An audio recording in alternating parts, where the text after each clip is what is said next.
Do you want to have a... Okay, so the mic is working. That's good. First of all, I'd like to just remind you all that this seminar will be streamed, which means that there's a much larger audience than us who are here, which is very good. And then there is a second practical note on the emergency exits, which you find when you go out straight ahead here or down a bit down the corridor to your left, and in this direction there's a door with stairs going down if we need them. Okay, so my name is Julie Wilhelmsen. I'm a senior research fellow here at the Norwegian Institute of International Affairs, and this seminar is going to be about the global war on journalism. Now, I reflected a bit upon this phrase, the global war on journalism, and just thought that if we look back, the emergence and what some would call the inflation of the terrorist threat in my region, which I study, the post-Soviet space, from 1999, and I think in the West, particularly from 2001, has become a pretext for less openness across the board. And in many ways is not so surprising, because high attention to security issues always potentially cuts into civil liberties or freedom in a kind of nexus, as I study it at least, between security and civil liberties. You always have, in politics, you always have to strike a balance between those, and when security becomes very important, it comes at the cost of civil liberties or freedom. And in particular, of course, the war on terror has taken its toll on freedom of speech and the media and journalism. And not only has the media become, I think, instruments of war in a very striking way, and some have studied it like Judith Butler. She even calls the media an instrument of war, in the sense that modern media often tends to legitimize and pave the way for anti-terrorist campaigns or anti-terrorist wars, instead of treating them as a critical subject, as something they should relate critically to. So that's one part of the problem. And then the second part, which I think is more in focus today, is of course that the reference to our national security or to the terrorist threat, journalists are being denied access. They are sometimes jailed, they are persecuted, and sometimes killed. And the fact that this has become a practice, a kind of a legitimized practice somehow, has made it spread. And in my region, you can see the most strange cases where the pretext is, oh, this journalist is a threat to national security, or he's a terrorist threat, or affiliated with terrorists, and something like that. And that's the pretext then for persecution. So there's a fascinating way how this has spread as a legitimate practice, and of course it has become a particularly expedient tool in the hand of authoritarian leaders. So this is the theme of our seminar today, and now I'm very pleased to give the word to Mary Ellen Miller, who is the Australian ambassador to Denmark, Iceland and Norway, because you are going to introduce our guest, who is Peter Greste. Thank you.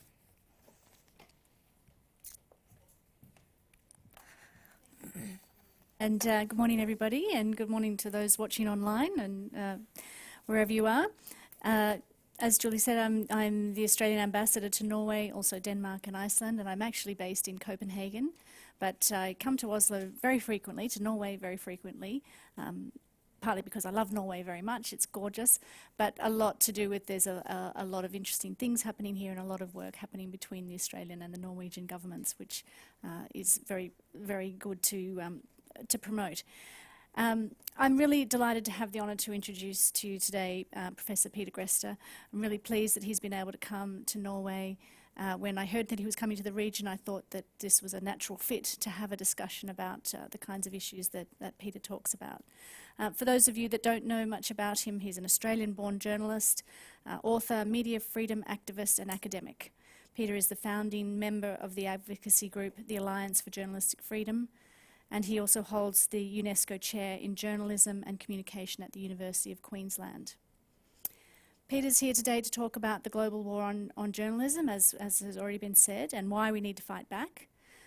Peter has spent 25 years as a foreign correspondent, starting as a freelance reporter, and then joining the BBC in 1995, where he was correspondent to Latin America, the Middle East and Africa. In 2011, he joined Al Jazeera, where he became the East Africa correspondent. In 2014, Peter was arrested with two of his colleagues in Egypt and charged with terrorism. Australian media and the Australian public took a very keen interest in Peter's case, and the arrest and his detention was an extremely complex and challenging consular case for the Australian government. Peter's release from prison and departure from Egypt after more than 400 days imprisonment was the culmination of a very long campaign and advocacy by Peter's family and by the Australian government at the highest levels. Peter's case sparked international outrage and one of the world's biggest social media campaigns. Peter argues that his case was just an extreme example of a much wider global assault on media freedom. He's been awarded a number of awards since his detention, including the International Association of Press Clubs Freedom of Speech Award, the Australian Human Rights Commission Medal, and the Australian Press Council's 2018 Press Freedom Award, just to name a few. Peter has also co-authored an account with his family of their struggle to have his release secured, called Freeing Peter, and he's written his own book on journalism and the war on terror, called The First Casualty, published in 2017. Peter remains a very avid advocate for media freedom and journalistic safety, so advocacy that's clearly still greatly needed today. So I'm very pleased to welcome you to Norway on behalf of the Australian government and the Norwegians. Thank you. Thank you. Thank you very much, and it's a great honour to be speaking. Thank you for those wonderful words of introduction. It's a fantastic honour to be speaking in the country that the CPJ and Reporters Sans Frontières both describe as the world's best when it comes to press freedom. Clearly, the Norwegians take issues around press freedom of speech very seriously indeed, even to the point of inviting someone who is convicted of collaborating with Islamic terrorism to lecture you on the subject of freedom of speech. I don't need to lecture Norwegians about press freedom. You can be justifiably proud of your record. Australia isn't doing too badly. We sit at number 21 on the World Press Freedom Index, although slightly disconcerting that we're actually behind Uruguay and Suriname, of all places. We're also a few places behind New Zealand, which is a little bit like, I suppose, Sweden beating Norway in ice hockey. But we must always remember that rankings are just that. It's a relative scale. It doesn't show those raw numbers, those raw figures, those raw positions don't tell us anything about the wider trends. And the latest reports from the three big organisations that look at these things, Reporters Sans Frontières, the Committee to Protect Journalists, and Freedom House, all consistently tell us the same thing, that press freedom has been on a steady downward trajectory since the beginning of the last decade, since the middle of the 2000s, sorry. That's a particularly disturbing statistic. Reporters Sans Frontières' annual report is subtitled "A Cycle of Fear." It's a phrase that is pretty self-explanatory. It goes on to describe what it says is an unprecedented level of fear and danger for journalists. Now, according to Freedom House, only 24% of 180 countries that are studied in the report are classified as good or fairly good. That's down from the previous year. And even the United States, which describes itself as that bastion of freedom of speech and freedom of press, the home of the wonderful First Amendment, has just slipped into the orange zone. It's number 40. Overall, 13% of the world lives in what Freedom House describes as having a free press. 13%. That's a tiny fraction of the world's population. 45% of the world is in those zones which are considered to be not free. Currently, we're seeing journalists murdered at a rate of about 2 per week. Now that is a very, very conservative estimate. Reporters Sans Frontières and the CPJ both are very, very careful about who they describe as a journalist. They don't include people like bloggers or citizen journalists. They don't include those cases where where the motive is unclear, where journalists have been murdered by accident, where we can't pin a particular motive to a particular murder. So the numbers are almost certainly far higher than those figures.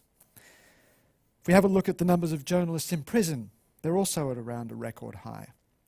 250, around 250, 260. The number obviously keeps changing because sometimes people are arrested on a daily basis and released, but they are still currently around the record highs. Now what's particularly interesting is that when you look at those numbers,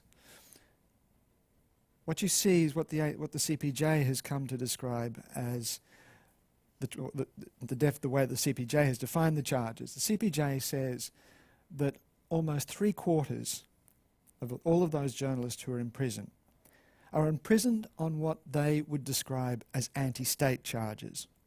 In other words, charges like sedition, like terrorism, like treason, not charges for things like defamation or other routine crimes that we might consider to be crimes of journalism.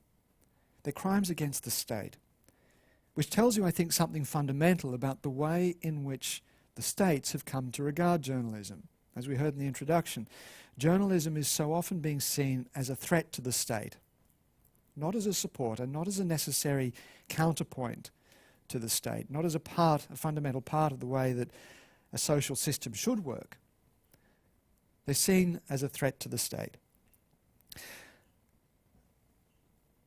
Curiously enough, that's exactly what we were charged with in Egypt. We were charged with being members of a terrorist organisation, aiding and abetting a terrorist organisation, financing a terrorist organisation, and broadcasting false news with intent to undermine national security. And when you think about it, those charges are about as serious as you could possibly get, short of actually physically pulling the trigger on a Kalashnikov in a crowded room or pulling a pin on a grenade and rolling it into the middle of a crowded room.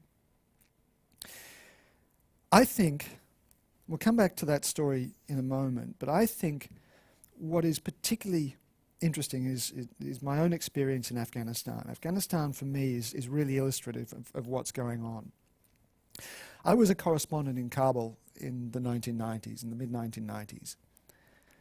And in 1995, when I first arrived in Kabul, we would do what responsible journalists should do.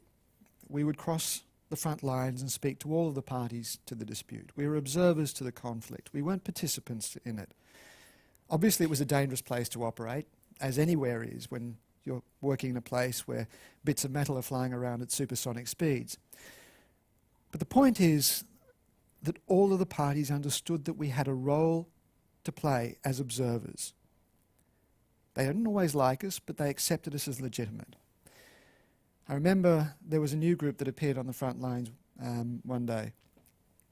They displaced the old opposition forces and we had to go across to meet them. So we strapped on our body armour, we put a big BBC flag on the vehicle,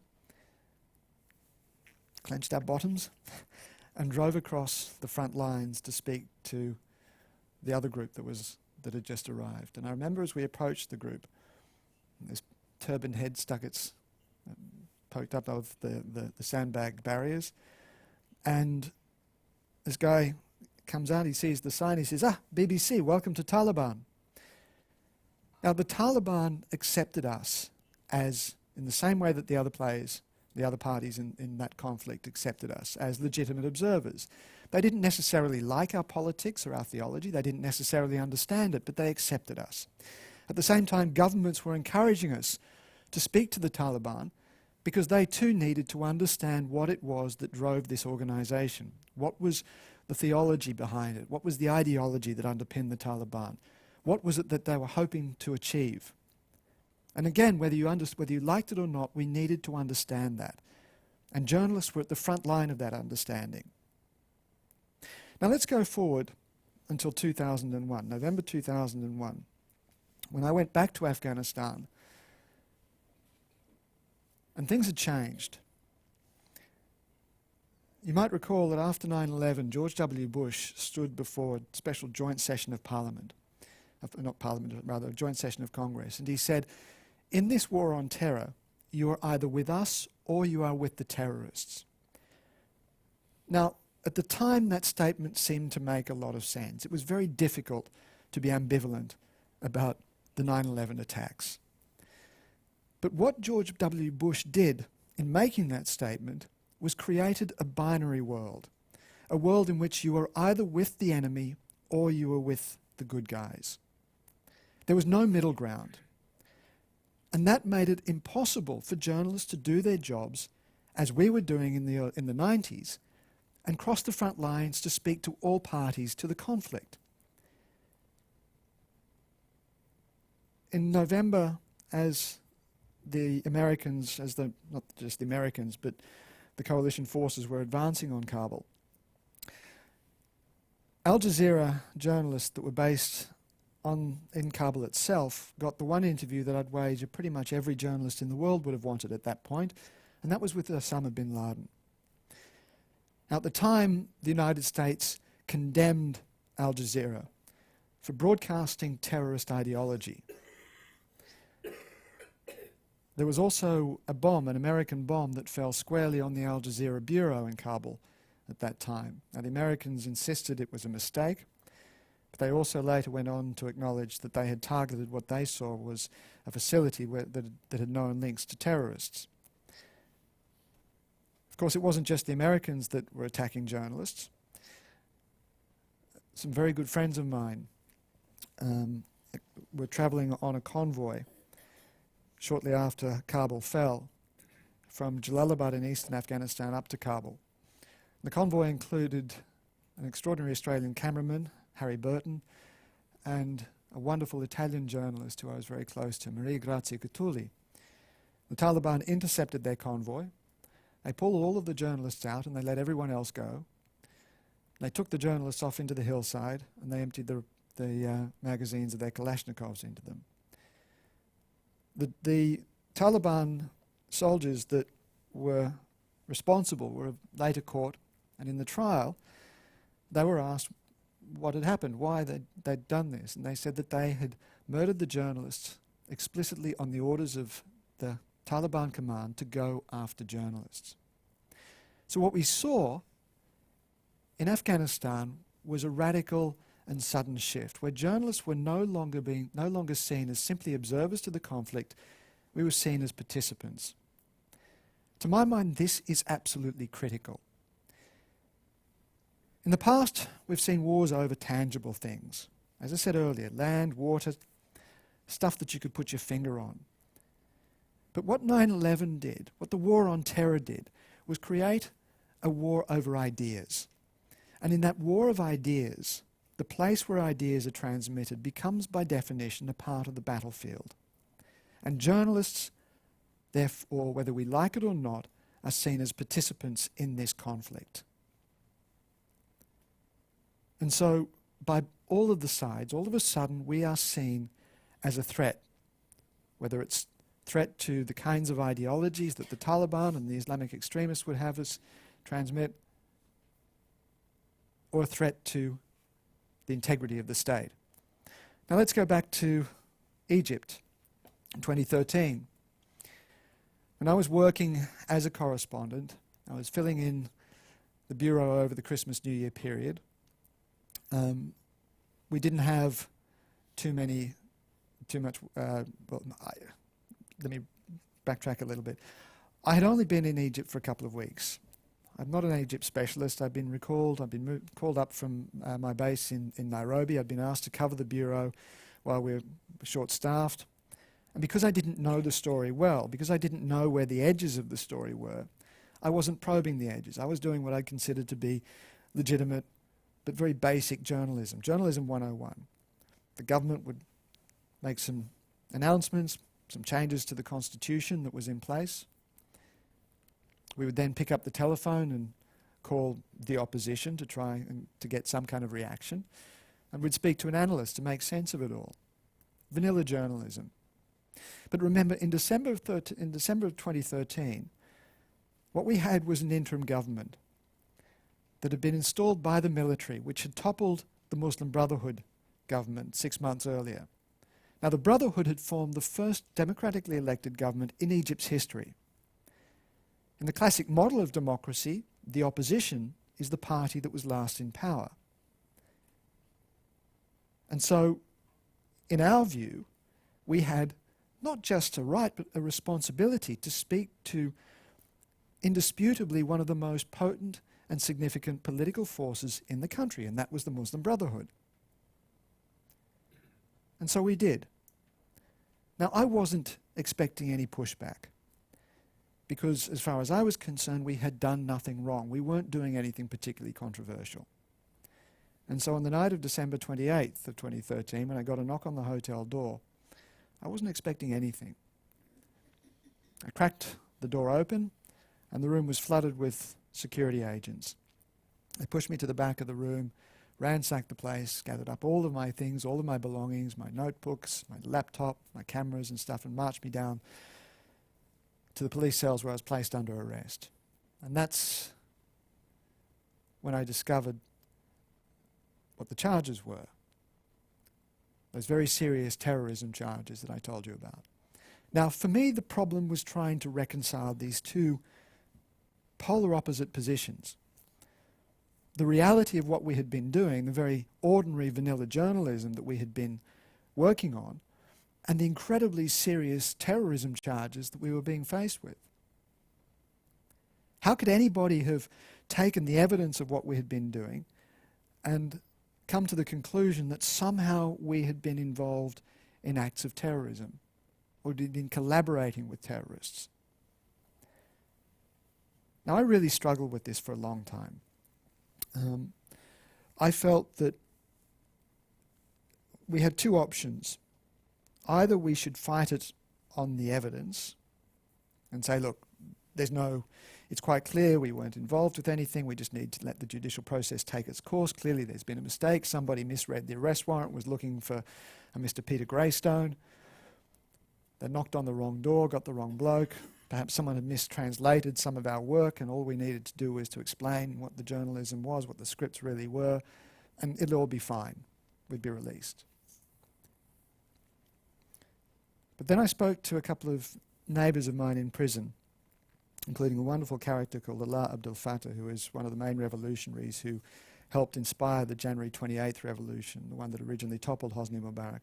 And Allah said, you need to stop thinking about this personally. You need to think about the politics behind it. And I realized then that, in fact, this didn't have anything to do with what we had actually done. This wasn't about what we had done. This was about what we had come to represent.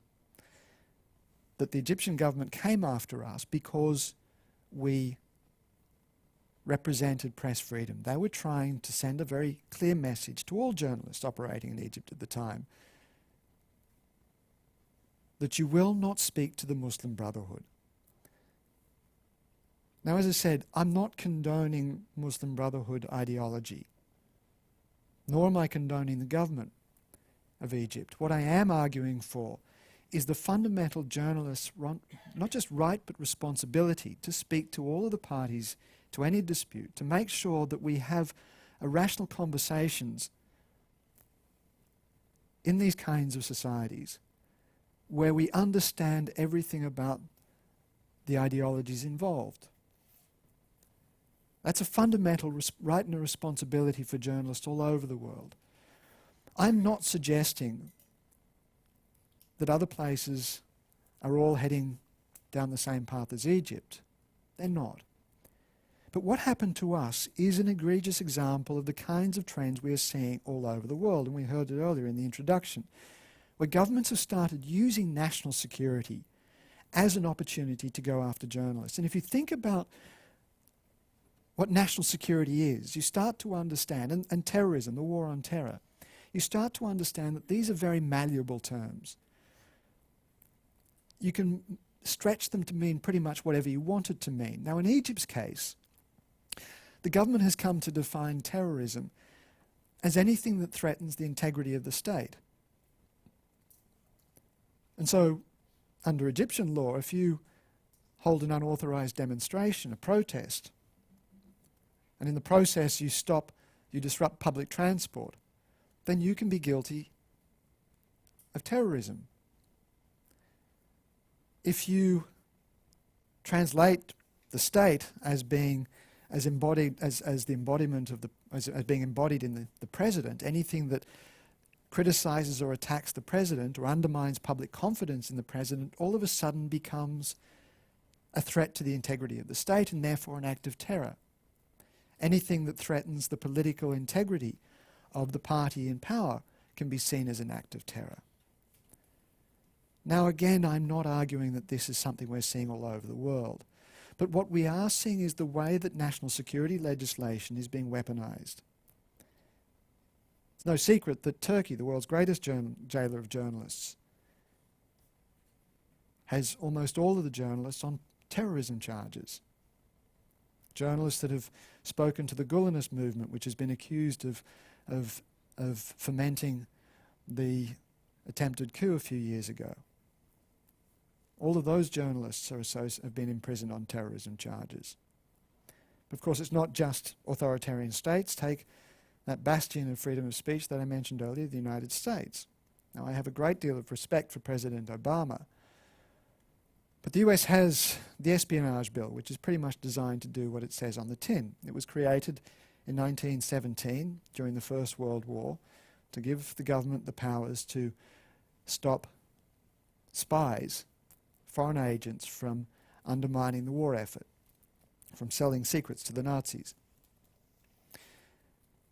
From 1917 until 2008, the Espionage Act was used a total of 5 or 6 times. It depends on a couple of cases, how you interpret those. But from 2008 until 2016, under the Obama years, the Espionage Act was used more than twice as often as all of his predecessors combined. In almost every case, it was to go after either journalists or their sources. Now again, that would be understandable if these cases involved breaches of national security.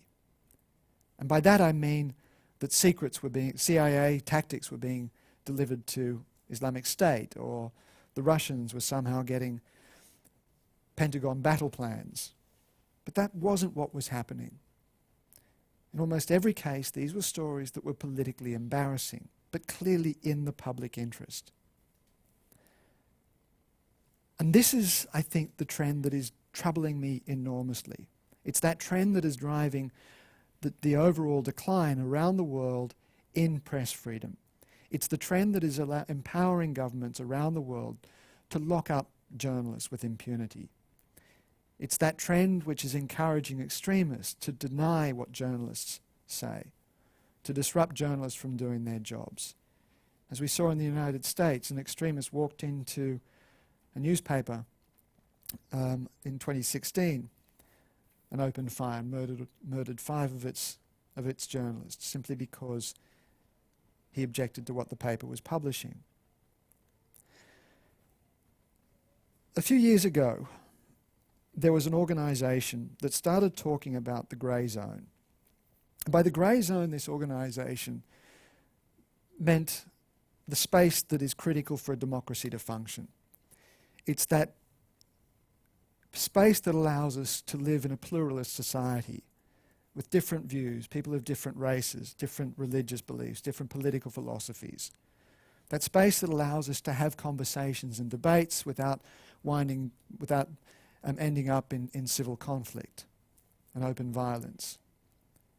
It's that space that allows journalists to operate, to interrogate and question and publish views from across the political spectrum, however uncomfortable they might seem.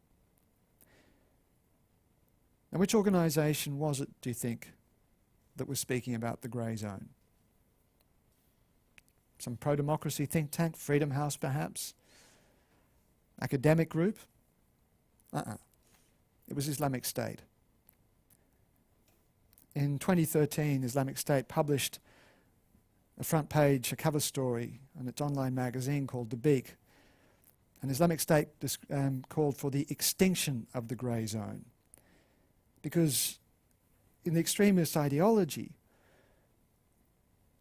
they don't want the capacity for pluralist societies. What they want is a black and white environment that is impossible for Muslims to live alongside Christians. It's impossible to have the kind of nuanced conversations that the grey zone requires and that democracy requires.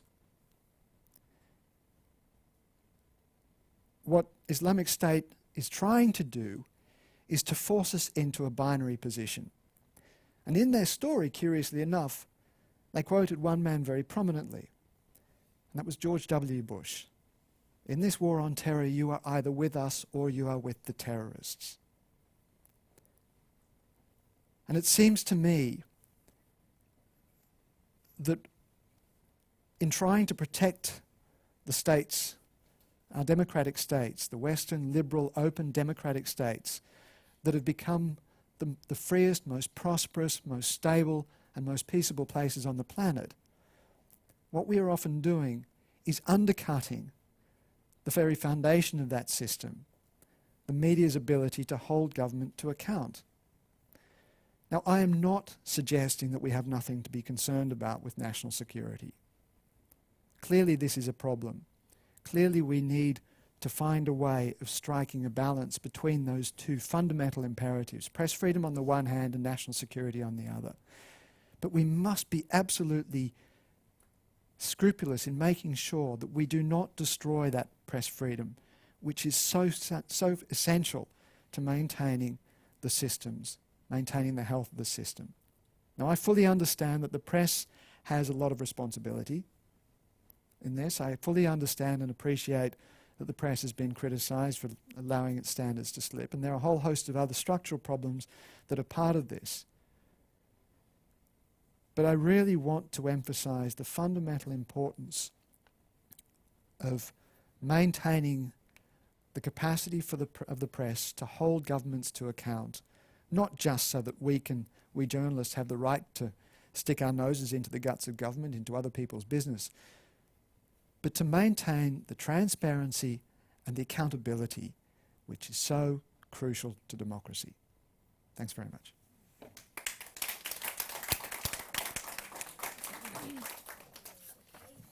That was excellent. I certainly have several questions, but I'm going to leave it to the audience first to ask their questions. So I suggest you just stay here. So just raise your hand and please give your name and affiliation and your question. We'll take maybe 2 questions at the time. I'm Rune Ottosen from Norwegian Pen. Thank you for an excellent talk. I think the key issue here is what you mentioned about the hit on Al Jazeera office in Kabul. Was it an accident or was it deliberate? As far as I know, Nick Goving from BBC did some investigation. But if you look at the pattern, the bureau in Iraq Also hit, yes, in Baghdad. And if you go back 1999, the television tower in Belgrade was hit and killed several journalists at work there. And Norway was involved in the bombing of Libya. Libya state television was hit, 2 journalists murdered. If you see the pattern, perhaps you can see some worrying pattern here. Yeah, and I think that's quite clear. I mean, it's in Kabul, Al Jazeera, as in Baghdad, Al Jazeera had given the coordinates of its bureau to the Allied forces, to the coalition forces. The Americans knew exactly where it was. I can't rule out that the fact that it's possible maybe that there was a stray bomb, but any of the journalists that were there at the time, and that's including myself, took it as a very clear message. And as you said, one incident isolated on its own, you may be able to excuse, but the consistent pattern of attacks certainly suggests that there has been a concerted assault on journalists, and we've seen journalists being killed as a direct consequence of that. And if I may have a follow-up thought, why on earth are not Western journalists protesting loudly about it? You Reporters Without Borders, they do mention it. But in mainstream media, why aren't they not angry? This is one of the things that I think is puzzling, has puzzled me as well. I think a lot has to do with the kind of the pressures that journalists are under at the moment. We tend not to look past the next paycheck. It's very, very difficult in the current environment to really organise and protest. Journalists generally don't seem to collaborate and protest as a unified group, and I don't fully understand why that is as a culture. I think we almost never move in the same direction unless there's a bar in the room. I think that our case was an extraordinary example of what does happen when journalists pull together. I was working for Al Jazeera when we were arrested, but we saw the BBC stand outside of the Al Jazeera bureau. Sorry, not outside Broadcasting House. The whole of the BBC newsroom stood with this extraordinary picture of all the journalists there with their mouths taped shut. We saw Christiane Amanpour on CNN tape up her mouth and hold up a sign saying "Free AJ Staff." The New York Times published a whole page, a blank page, with at the bottom "Free AJ Staff" hashtag, indicating what happens when you lock up journalists. And I honestly believe that although we can't put our finger on any one example, any one thing that finally got the Egyptians to release us, I'm absolutely convinced that uncommon unity of purpose that journalists displayed around the world when it came to our case in particular was absolutely crucial. I wouldn't be here today if we didn't have that kind of unified response. Why we don't see that more consistently, I really can't. I really don't say it. I can't say. I don't know. It perplexes me. It puzzles me. It frustrates me. But I think that if we can take the few examples of when journalism has collaborated and has moved as a whole, I think we might be able to find a way of being more effective with advocacy.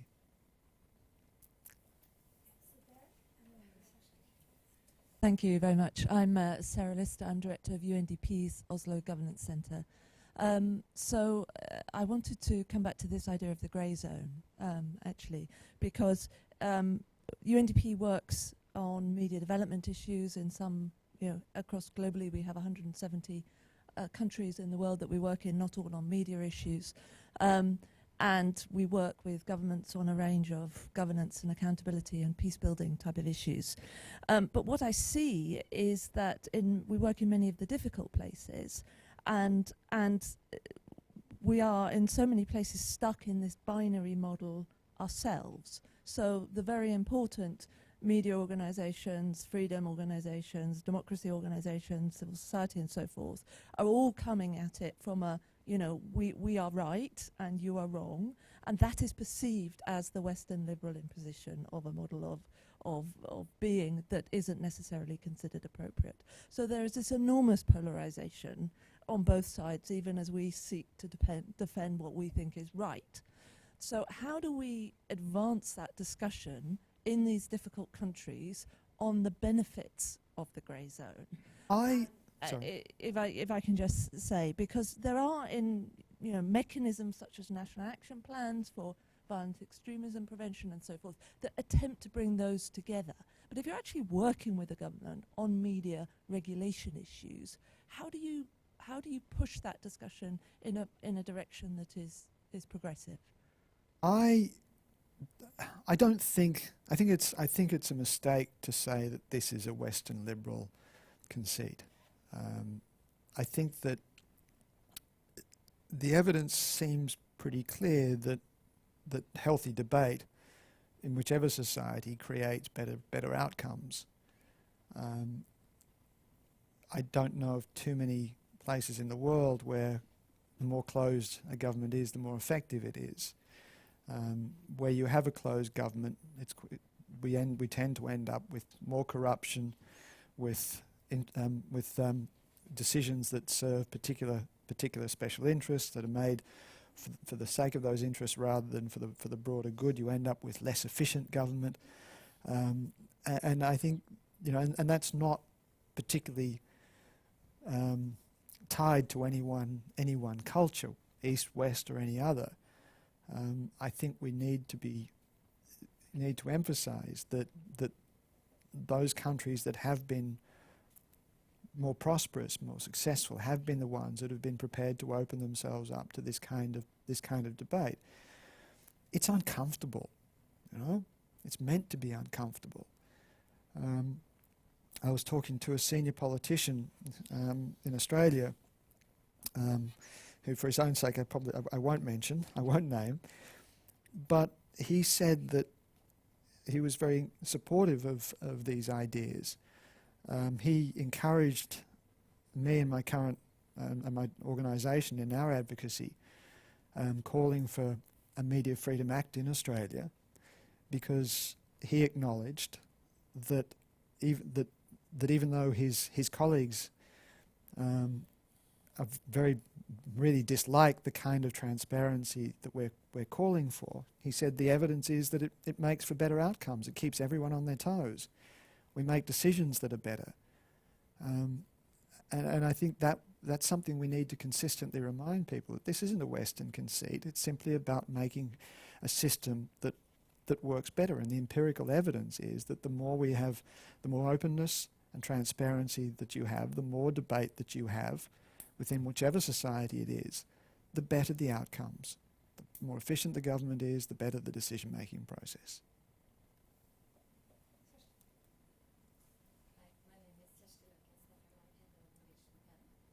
Thank you so much for your very interesting introduction. It strikes me that if Bush attacked the foreign affairs work of journalists, now Trump is finishing up with the internal work of journalists.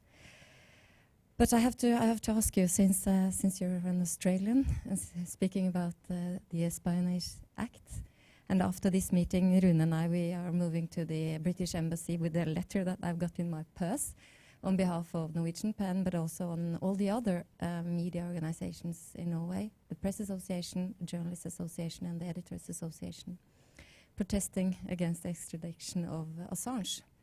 So I have to ask you, what are your comments on this? And you're free to join us to deliver the letter if you want to. I'm going to say something that I think is going to be very controversial. I'm not sure that you're going to like it. I have a real problem with Julian Assange. Let me begin by saying I applaud so much of what WikiLeaks exposed. There are an extraordinary number of cases, of stories that WikiLeaks revealed that we need to know and that were genuinely in the public interest. But I believe that journalism comes with responsibilities.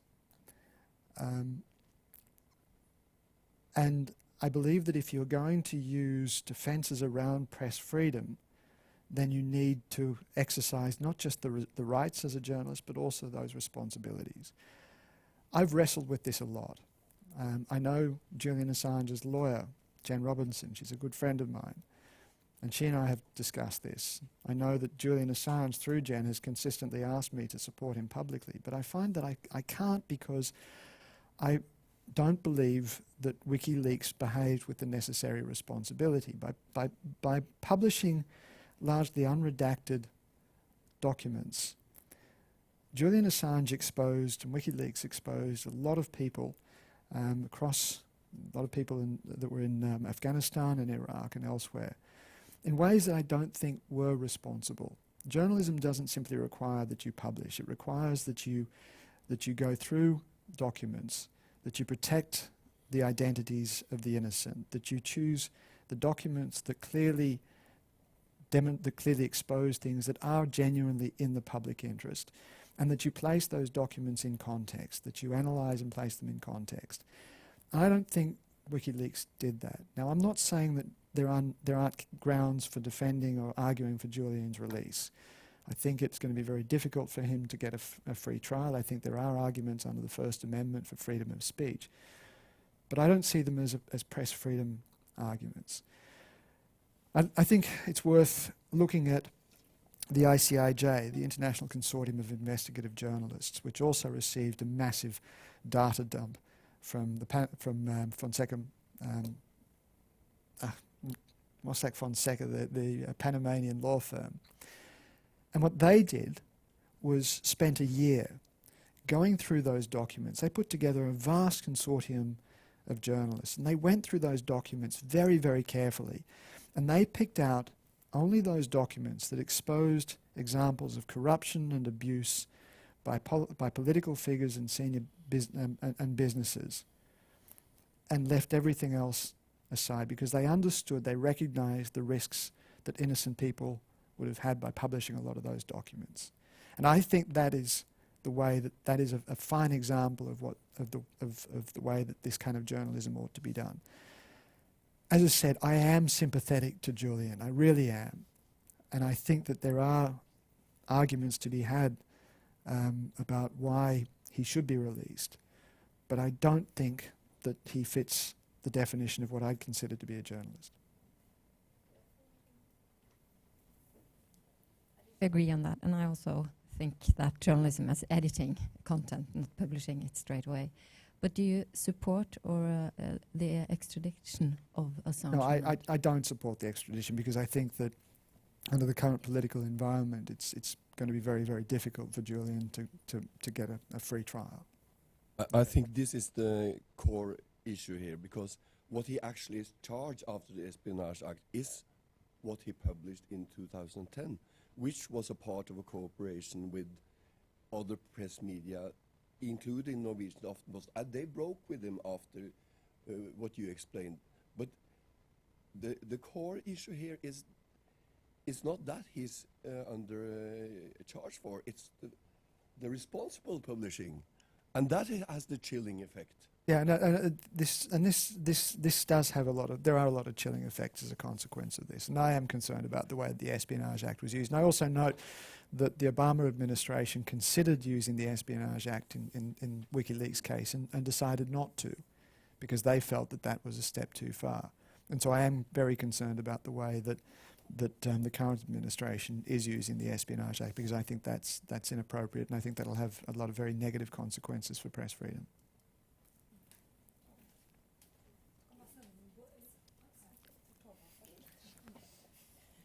Hello, this is Tove Gravdal, journalist at Morgenbladet.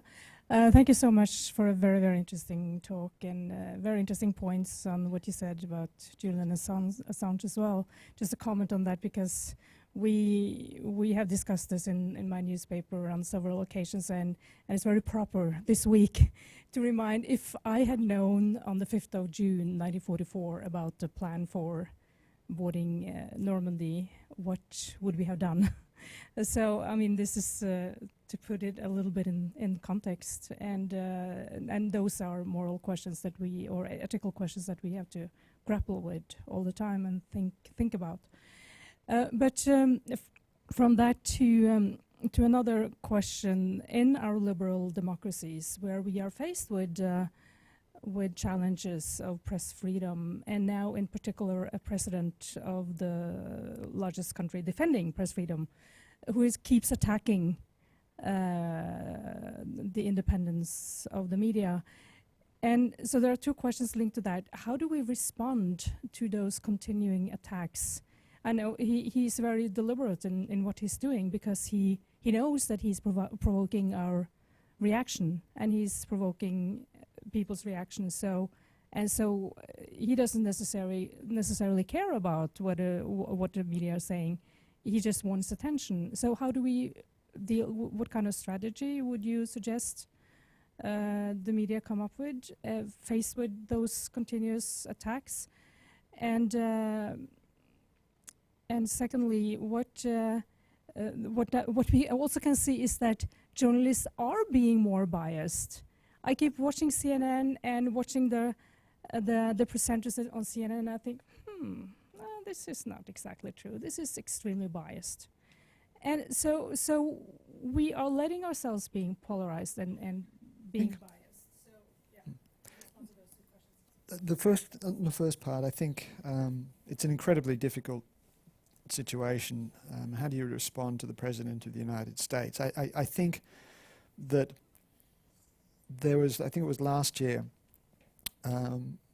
we saw all of, it was hundreds of newspapers, all publish the same op-eds on one day, on World Press Freedom Day, decrying the assault on journalism, decrying the current administration's attacks on journalism. And I think that kind of unified response is the best way that we can push back. I don't have a magic bullet for this, I really don't. All I can point to is the example of our case once again, where we saw that unified common sense of purpose. And I think that's the kind of thing that we need to try to maintain or try to recreate when it comes to President Trump's attacks on the media. And it is, make no mistake, it is incredibly dangerous. On the second part of your question, yes, the journalists do have a responsibility, and I mentioned that in my talk, that we've got a responsibility to maintain the highest ethical standards. And I don't want to try and shift the blame or the responsibility away from journalists themselves, but we also need to address the underlying structural problems that are pushing journalists in that direction. We all know, and it's quite plain, that the success of Fox News and other newspapers shows us that polemic works, that in this current digital environment where we are so dependent in ways throughout the whole of publishing history we have never been, dependent on eyeballs, on individual stories for the success or failure of news organisations. And so if we are simply to say, well, one of the things that we keep doing at the moment, we've all had these debates around business models for journalism, how we need to try and find a business model that works. And I think that is a fundamental problem. That's a mistake. Because if we talk about business models, what we're doing is asking news organisations to somehow twist themselves into a form that suits an infrastructure, a digital environment, that is simply not fit for purpose. That environment is pushing, it prioritises news that generates clicks. And we know that the kinds of stories that generate clicks are stories, a polemic over analysis, over a rumour over opinion, of soft gossipy stories over hard news. We all know in the old days when you had editorial meetings, the most important person in the room was the editor, who would sit down and you'd have big conversations about what is the most important story of the day editorially. What are the things that our readers need to know about, whether it's the local government dispute or politics or economics or whatever. Now, the most important person in those rooms is the online guy who will tell you which story generated the most clicks and therefore which journalist got more revenue for the newspaper. And those are the stories that get prioritised. Now, it's very, very difficult if you're an editor who has lost a third of his revenue from advertising revenue and had to sack half of his staff to say, oh, no, we're not going to do that story about the Kardashians or the scandalous story about the private life of some politician, because we'll stick to our higher principles even if it means ultimately I'm going to have to sack a couple more journalists. And so what we need to start doing is stop talking about business models and start talking about the function, the social function that journalism plays, the public utility of journalism. If we start talking about that, we can then start talking about how we figure out how to finance, how to create an economic structure that insulates journalists from those kinds of popular wins. Because that is not producing the kind of journalism that we need in a democracy, and we are simply not going to get it if we expect news organisations to survive and somehow create business models that work in the current environment. We need to change the environment itself. I've got some ideas about that, and I'm doing some research to try and figure out how we can do that fundamentally. That's a conversation for another time, I think. But what I'd urge people to do is to understand, and I urge journalists to do, is to understand and emphasize the way in which the digital environment distorts our craft and creates the kind of problem that you're talking about, the kind of inherent bias which generates niche markets which work for those advertisers, but don't deliver an outcome that's good for democracy. There was something else I was going to mention on that. I'm sorry, it's just slipped out of my mind. But I think that's really key. Oh, that's right. No, I was going to say, I think in Norway, you guys and Sweden have a fantastic model. The production subsidy is, I think, an incredibly important and useful and powerful way of supporting journalism. And I think this is something that others like those of us in Australia ought to be considering. And I think that if there was a way of creating the kind of financial support, financial buffer that insulates, at least to a certain extent, journalism from the kind of influences of the digital environment, then I think we'd all be a whole lot better off. Yes, Lars Ivar, I've been affiliated with the University of Oslo for a great many years, and my interest is actually freedom of the press in many ways. And I worked as a contractor in Afghanistan, and I wonder, do journalists reflect on the situation on the ground where they work? Because, you know, Norway is a liberal democracy, but during the German occupation from 40 to 45, we didn't have a free press. Whatever free press we had was the illegal press, and the rest was the occupying powers. And if you go into this problem you have been talking about the lack of a grey zone, where warring parties who don't want a grey zone.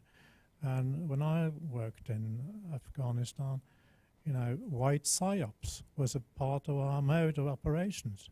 We distributed news bulletins to the general population because winning the hearts and minds was a part of the game. And of course, when you go into that environment as a reporter, as a war reporter, and your whatever you write might be taken as a stand in this conflict by any of the warring parties, that's a great risk. And I think it's hard to get away from it. I strongly believe in the freedom of the press, but the risk of being a war reporter, I think you can't take it away. And war is not only defined by the kinetics and if you've shot it or it's explosions, but it's war in societies where the political situation is very contentious. What is you know, like it was in Egypt, and then you are really in a state of war.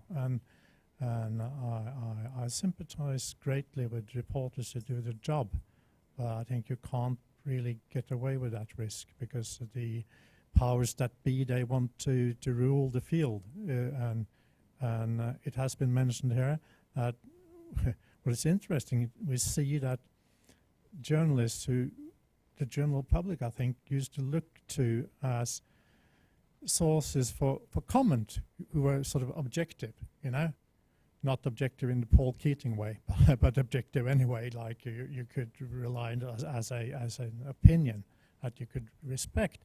They're also becoming warring parties, like in the US, for instance, where you have partisan journalism almost all over the board. And that, I think that's disconcerting, that you can't pick up any, maybe the Financial Times or big, and you can have some kind of trust in what's, but they're really just players on the political field. Thank you. I'm not suggesting for a second that this is easy. You know, I really don't, or that it's, you know, there is a way around this which won't get people killed. You know, I've been on the sharp end of this several times. You know, I'm not just imprisoned in Egypt, but I've had my producer shot and killed in Mogadishu while we were working together. So I know what the costs involved are, and I know that governments and those with power, those with guns, not just dislike but despise what journalists do, and they see it directly as a threat to who they are, and therefore they've got they have no hesitation in pulling the trigger. And this is why I think that we really need to encourage, not to throw up our hands in despair, but to actively argue and fight for this at every opportunity. This is not going to be a slow, radical shift of culture. I can't point to any one action that we can take and end up with an outcome. I don't have any magic bullet to this. What I am trying to do in constantly speaking like this is to try and shift the culture, and I actually think we are starting to see it. People understand the issues around fake news. People understand the need for credible new and authoritative news sources, and we're seeing, the main legacy news organisations like The Guardian and The New York Times are seeing their subscriptions rise to the point where they say they're able to make a profit. Now, I don't think that we've got a model that actually allows journalism to flourish through that system. I don't think the kind of subscription models that those newspapers that are succeeding is actually scalable to the point where we can create an entire world media system based on that. But my point is that people are moving back to those news services because they recognise the need to go to news sources that they can trust. So it seems to me that there is a general understanding of that the system is not working, and that Facebook and Twitter aren't necessarily the best places for your sources of information. You need to go to legacy news organisations or to organisations that have a strong track record. If we don't keep supporting those, if we don't keep pushing back, if we don't keep making this argument, then we're simply never going to win it.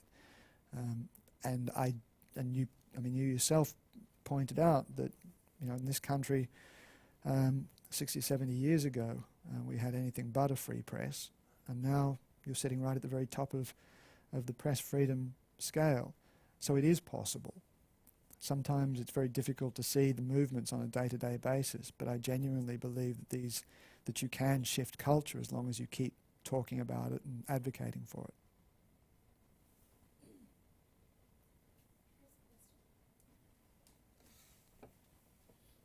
My name is Kjell Stamnes. I'm here as an independent, but interesting in the subject.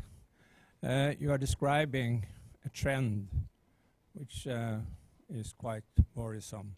In addition, we also see, at least in the liberal democracies, a shrinking confidence in the media in itself. Can you elaborate a little bit more about what the media itself can do to turn around this trend, to improve the situation? Let me premise this. I'm not saying the media can't do anything, and as I said earlier, what we have to do is put a lot more effort into raising our professional ethical standards. That's incredibly difficult in the current economic environment that I was describing earlier. But I also think that what we keep doing is looking to the media to solve a problem that it did not make. And by that I mean, I'm not saying that news organisations have never done anything to lose public trust, but what I am suggesting is that so much of the erosion of public trust is a consequence of the digital platforms. The way in which the platforms have allowed fake news to gain a foothold, the way in which it's now possible for anybody to have any views, any radical crazy views confirmed online, the way in which the anti-vax movement has taken off, despite all of the scientific evidence to the contrary. If you are an anti-vaxxer, you can find a whole world of conspiracy theories online to support your views. And as a consequence, we're seeing a lot of people dying of measles and other immunizable diseases And I think that's a really important part of the problem, that yes, journalism and news organisations have allowed their professional standards to slip, particularly in their struggle to try and stay afloat in the current environment. But we're now operating in a system which has allowed people to believe whatever they want to believe, that has allowed the flow of misinformation through the environment, which has generally eroded trust in everything. All of the trust indices around the world are showing that trust is at an all-time low in whatever institution you're talking about, not just the media. And of course, I can't talk about this without referring once again to Donald Trump and his constant assaults on fake news, on the failing New York Times, and the Clinton News Network in the way that he does.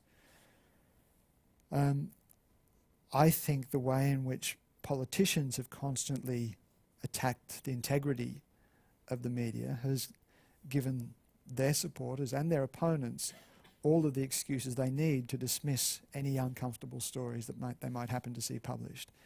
And so it's not just the responsibility of news organisations. It is a structural problem, and no one has, I think, designed it in this way. It's just that this has evolved in a way which is deeply destructive to our democracies. And there are other political leaders that are exploiting those structural weaknesses and exploiting the scepticism which the public now has to further undermine it for political gain, and I think that's also deeply problematic. So journalists are part of have responsibility, they're part of the problem, but they're by no means the only part of the problem, and we're never going to be able to solve it if we just focus on journalism itself.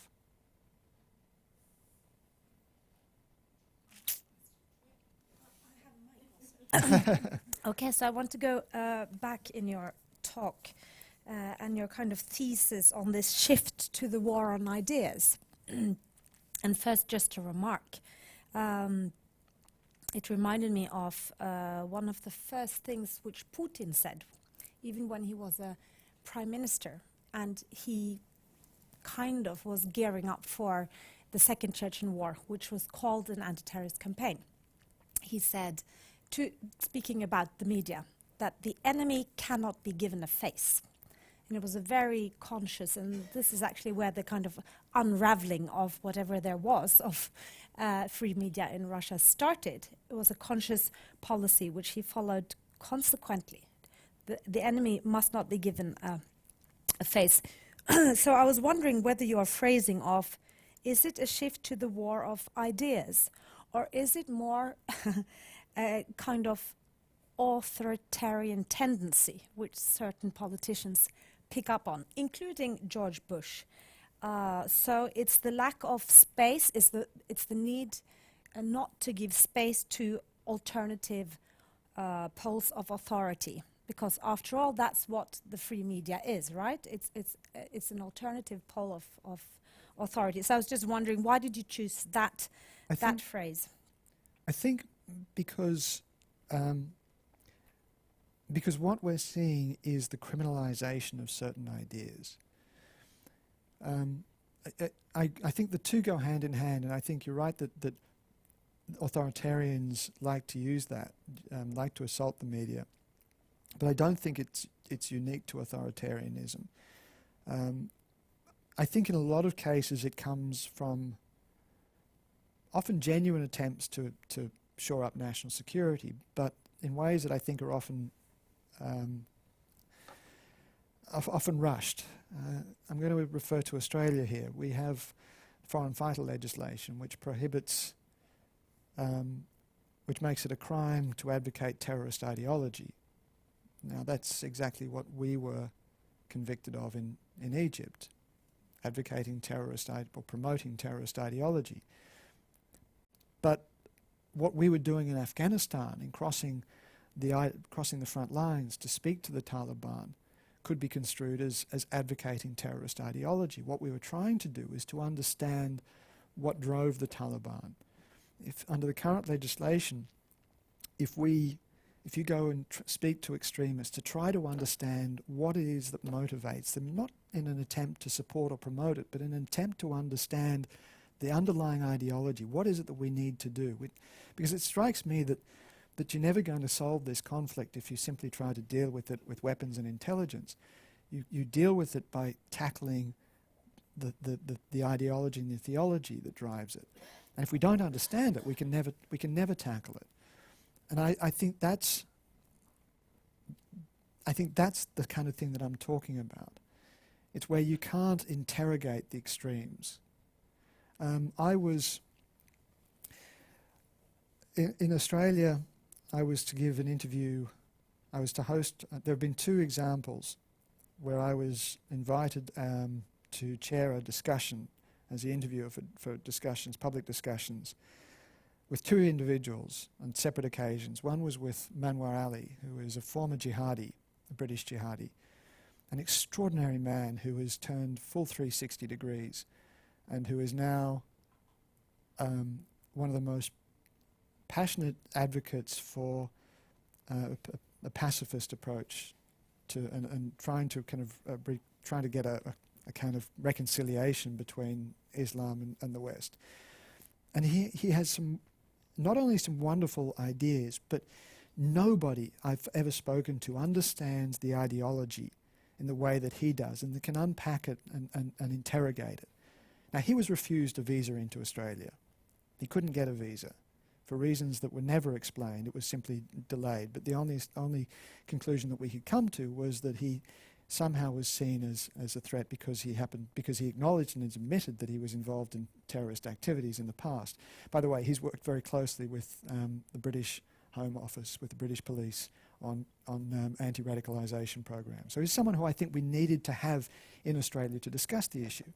Another person who I was due to meet was Chelsea Manning at the Opera House. At the Opera House, I was due to interview her. And again, she failed the character test, apparently.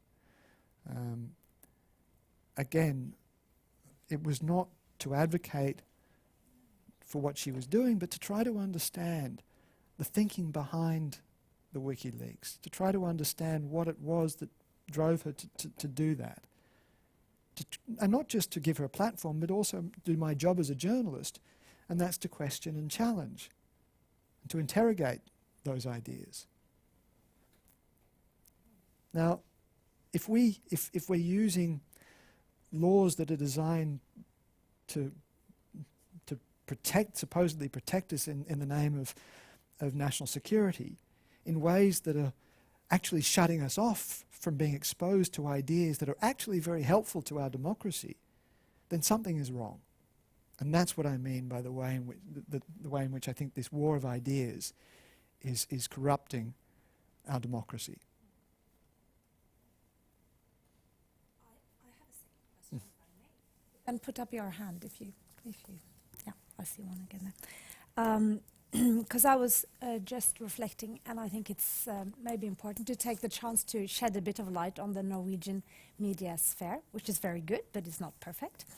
And one question which I was interested in was the espionage cases under Obama, right? So I agree, there's this concrete direct problem with using national security, but in my field, I do security politics, basically. I think there is a very indirect problem in the media and in the public debate where those who do security, so the armed forces or the security services, once there is a discussion about security issues, they are called upon as the authoritative figures who know something about this question. And they're given a platform in many Norwegian media totally uncritically. And that's, of course, because they are experts in their field. But I think, for me, that seems, in the Norwegian context at least, that seems like a greater threat than actually, using explicit espionage laws and things like that to take down good critical journalism on security issues. It's more giving some voices a platform without being very explicit on the fact that, you know, where you stand depends on where you sit. And these people sit in a department where they're looking for threats, and they have sometimes an interest in, you know, inflating the image of the threat. So that in Norway, I would say that's the biggest problem. Yeah, I mean, there's not much to say to that. You know, I think I agree. I think that there is a problem. I'm not suggesting, and please, I don't want anybody to come away from this thinking that I believe that the media is perfect and you know, if we just allow media complete and unfettered access to everything will be fine. It's not. This is not what I'm arguing. It's a deeply flawed human construct. Business news is not a science. Journalism is not a science. It's a human construct, and as in every form of human construct, it's flawed. It's often sloppy. It's subject to our own human frailties. But if we go back to what the empirical evidence shows us, if you encourage and support a free press, then you have a better democratic system. You know, the kinds of cases that you speak about are problems, and you know, these aren't things that we should simply ignore. What I'm arguing for is that we not lose sight of that fundamental imperative to maintain and support a free press and consistently work to try and address the kinds of problems that cause us difficulties without losing sight of that the basic role of a free press. Yes, just a short retort to your Chelsea Manning remark. I think for many people who work, for instance, in the security services or in the army, it's hard, you know, to see it only as a freedom of press case, because if a person who should have or had a loyalty to his or her work in the army or in the security services, you know, it traces that loyalty. That is sort of for many people, the no, that's the red line. That's a red line. And if you know just the routines around how this works in this country, which is quite liberal, if somebody in the army works up on the border, an officer up on the border with the Soviet Union in the north of Norway, if he should suddenly decide to get a Russian spouse, you know, there's nothing wrong with it. Nothing damning on his character. It's just automatically seen as a security risk, and he would be removed to some other kind of work. You know, so it's these risk reflections that are inherent in the work, in the dynamics of it. And I'm not saying that it's perfect, but it's a precaution. It's precautions, and I think anybody who worked with someone that did what Chelsea Manning did in any kind of armed forces would shy away from her and would not be happy with that action. Again, I'm not. But please understand, I wasn't saying that we should be encouraging everyone who works in the security services to work the way that Chelsea Manning did.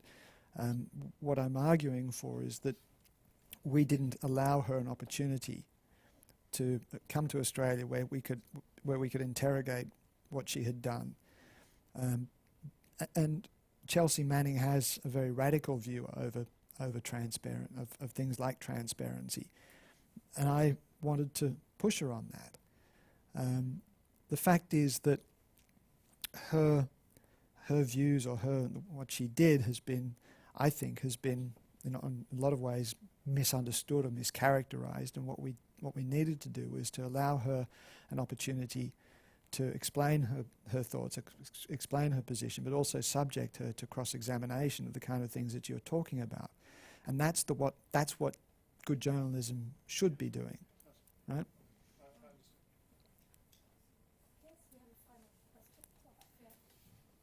I don't know whether you heard, but there has been a rather vivid debate here in Norway over the last few weeks because of Steve Bannon's presence in Bergen a few weeks ago, where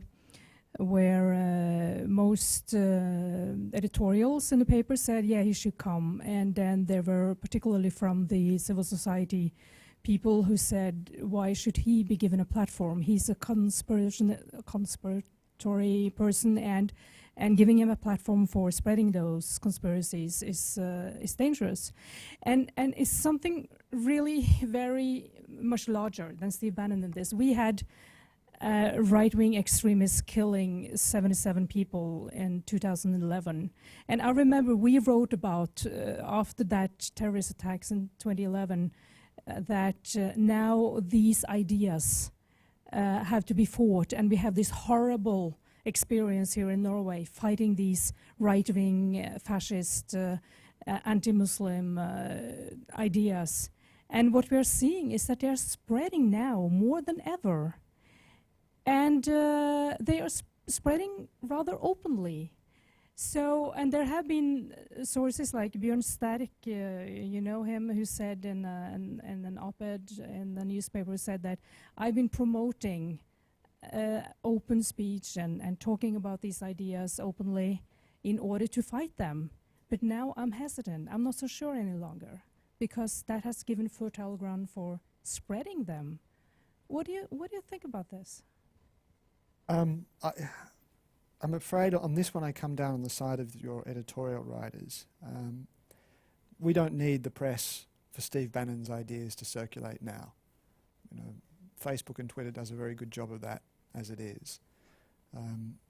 Steve Bannon doesn't need the press for his platforms.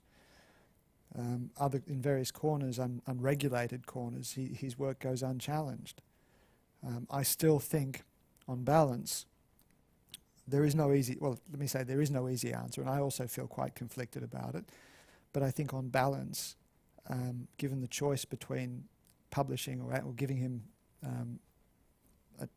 placing him in a position where not only he has a chance to explain his views, but also to be properly interrogated, I think is the way to go.